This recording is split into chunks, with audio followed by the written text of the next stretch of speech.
Hi guys, now in this video I'm going to give you a homework. It is class project time. So in the previous video I've showed you how to select a object and copy that and transform it. So just click on open and just click on car 1 and click on open. Now I want you to play with this image and just select it with the quick selection tool and transform it and just play with it and add some vibrance to it from the adjustment panel, or play with its brightness over here like this.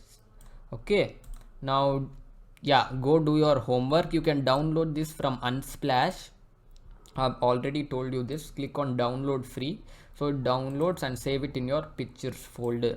So yep, you can just select it in this way, press V and just remove the selection here. Just go to select mask and place it on a new layer. And okay, now you can do your homework in this way. This is a class project. Okay, yep, we can do it now.